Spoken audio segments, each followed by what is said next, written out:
Saudara-saudari mengerti tidak? Pernah ada cerita, ya. Di dunia ini ada pepatah yang mengatakan, di atas panggung 3 menit, di bawah panggung 10 tahun latihan. Jadi, apakah kita mau menjadi saudara dan saudari yang terbaik menyanyi di negara yang memuji ini?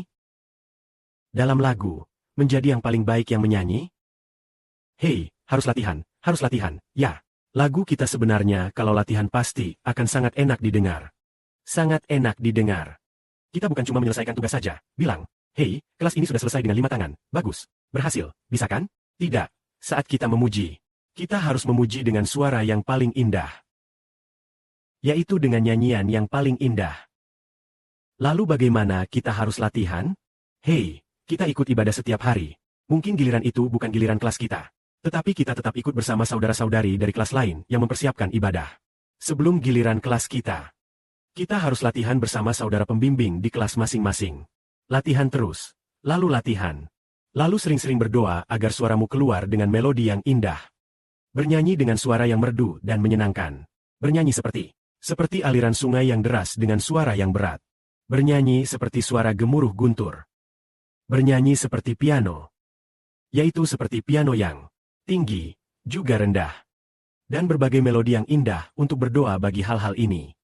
Baiklah, lagu kita secara daring. Wow, sangat enak didengar. Setelah mendengar, tiba-tiba, kita lupa waktu saat mendengar lagu itu. Sampai mencapai tingkat seperti ini. Dengan lagu yang sangat indah seperti itu. Yang dipersembahkan kepada Tuhan. Lagu yang suci, apakah kita tidak mau berlatih dengan baik? Untuk dipersembahkan kepada Tuhan, kita harus melatih suara kita dengan baik. Misalnya, saat giliran kita menyanyi di ibadah, kita tidak boleh sembarangan minum air.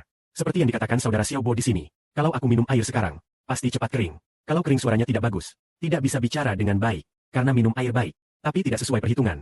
Tidak benar. Jangan minum air sembarangan. Kecuali sangat haus. Minumlah sedikit saja untuk melembabkan tenggorokan. Itu sudah cukup. Karena tenggorokan ada lendir. Semacam lendir air liur. Yang terus diproduksi oleh ayah kita. Agar turut memproduksi lendir itu untuk melembabkan tenggorokan. Sehingga tenggorokan tidak menjadi serak. Biar suara lebih indah. Karenanya sebelum memuji, kita harus menjaga tenggorokan kita. Dan juga jangan makan terlalu pedas. Kita juga harus berdoa kepada Bapa. Bapa, aku ingin mempersembahkan suara terbaik untuk MU.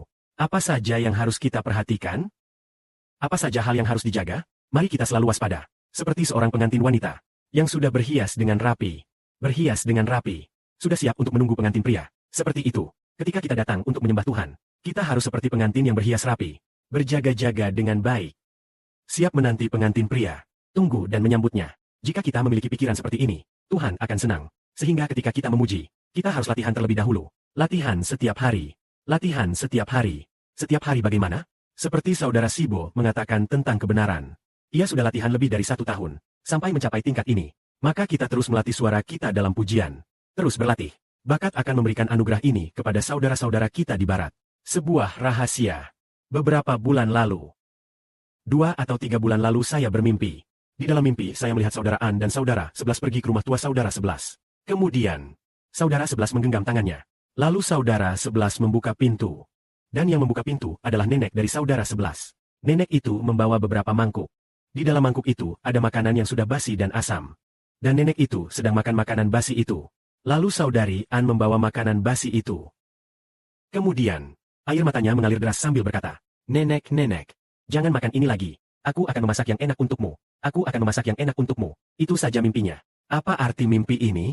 Nenek itu melambangkan kerajaan sorga. Nenek itu adalah istri Bapa Surgawi.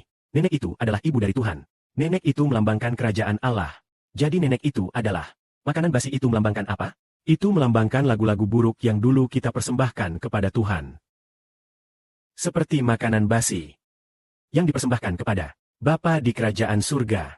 Dalam mimpi itu, saudari An berkata, "Nenek, jangan makan ini lagi. Anak akan membuat makanan paling indah untuk nenek." Maksudnya, saudari An memutuskan dengan hati yang tulus. Dia akan berlatih terus-menerus melatih suaranya. Berlatih lagu yang paling indah. Dia akan mempersembahkan lagu terbaik kepada Tuhan. Mempersembahkan kepada ibu di surga. Mempersembahkan kepada nenek di surga. Nenek juga berarti ibu. Mempersembahkan kepada kerajaan surga. Mempersembahkan kepada Bapa. Kemudian hal yang menakjubkan terjadi. Kita mulai. Beberapa saat setelah berlatih, saudari An mendapatkan nada tinggi. Sekarang ada juga nada riang. Lagu-lagu ciptaannya juga sangat enak didengar. Apakah pada awalnya suara lagunya jelek? Tahun lalu sangat jelek. Dan juga, dia juga agak sulit mendengar dengan satu telinga. Jadi apakah dia terus berlatih? Terus berlatih. Dia berlatih sampai tenggorokannya sakit. Apakah bakat memberinya anugerah pujian? Iya, diberi. Bukan hanya suaranya menjadi semakin indah. Lagu lab ciptaannya juga bertambah banyak. Dia dulunya hanya petugas kebersihan. Tapi dia mau berlatih. Maka bakat memberinya anugerah. Membuat suaranya semakin banyak pujian. Nanti akan lebih indah. Jadi kita tahu kita harus terus berlatih. Maka bakat akan memberikan anugerah pujian kepada kita. Semoga kemuliaan bagi Bapa Surgawi dan Tuhan. Amin.